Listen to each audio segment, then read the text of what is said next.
you know, and we'll leave it at that. But just a lot of what people would say, oh, you're messing with this kid. No, it was never about that. I'd always explain to him afterwards what I was trying to do. And what I got, and what he got out of it, is he became very confident in his own abilities, and he got very good. And so then I would back off, and then, so I wouldn't sit right behind him, I'd be on the radio. And so I'd be on the radio, and I'd start giving tasks him out, just like CP, and I started teaching him to brief like a lieutenant on the radio. What lieutenants bring to the fight is we can talk on the radio, frankly. It is a skill, and combat reporting is a wonderful skill. And frankly, it's shutting higher up is what it boils down to. It's feeding the bear so much information ahead of time before they even ask that you just shut them the fuck up so you can do your job. Because otherwise you get totally in this long-winded conversation while you're getting shot at and blah, blah, blah. So I taught him that.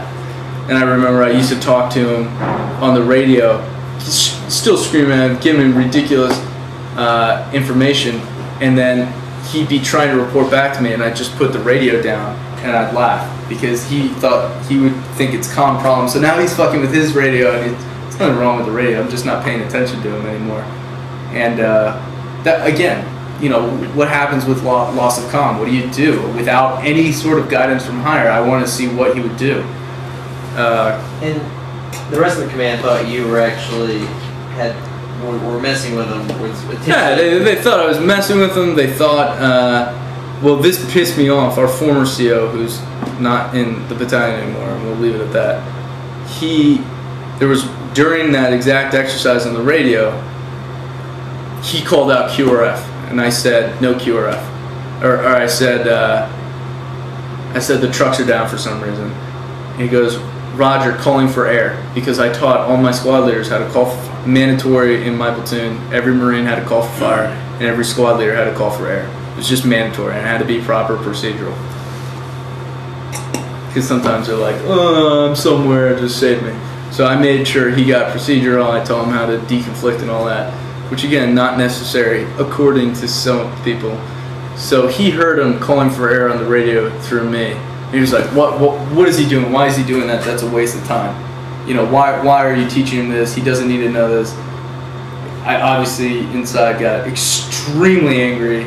You know, what the fuck are you talking about? He's a squad leader. I could be dead. In fact, the one time he's going to have to call for air, I guarantee I'm going to be dead. So, like, of course he needs to call for air. That's ridiculous. So did all your NCOs have all the formats for calling for fire? They didn't just have the format. I mean, they had it in here. They get fucking hammered day in and day out about call for fire. Not all the NCOs. For call for fire, every Marine had to call for fire. For call for air, it was the squad leaders. And but all the Marines had to call basic air, which is I'm here, you go there, and then the squad leaders had to get doctrinal 9-line.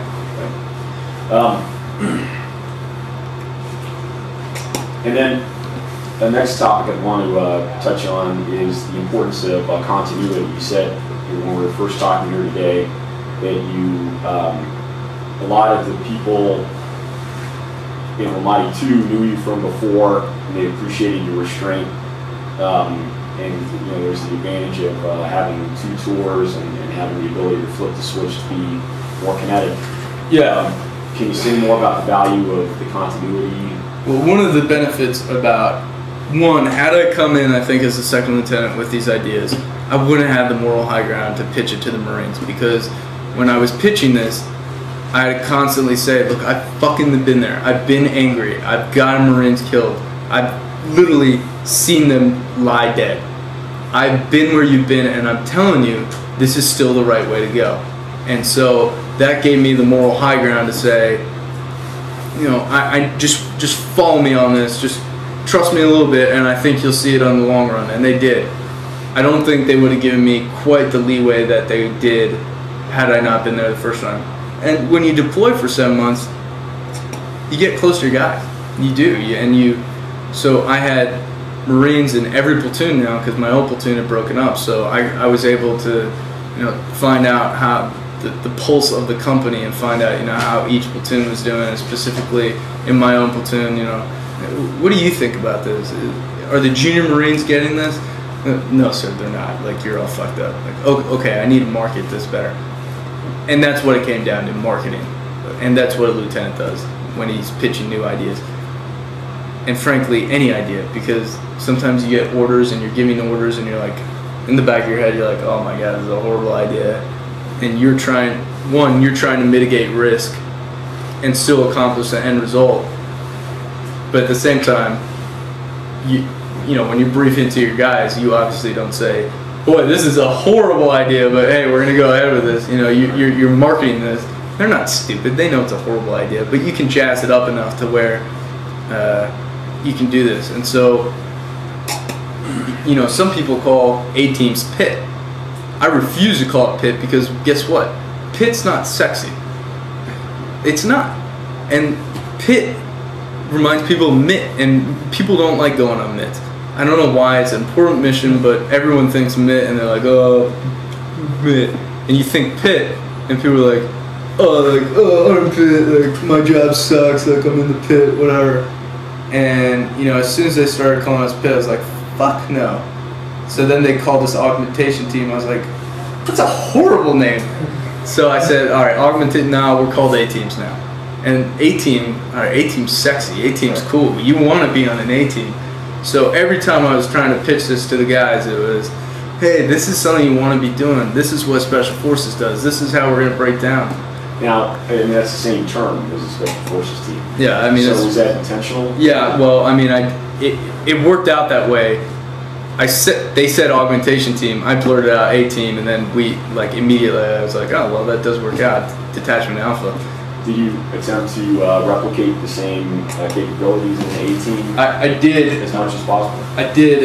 You know, I based some of the training off the SF manual, and then one of the biggest thing I got off the SF manual was the task org, which was teams smaller than our squads.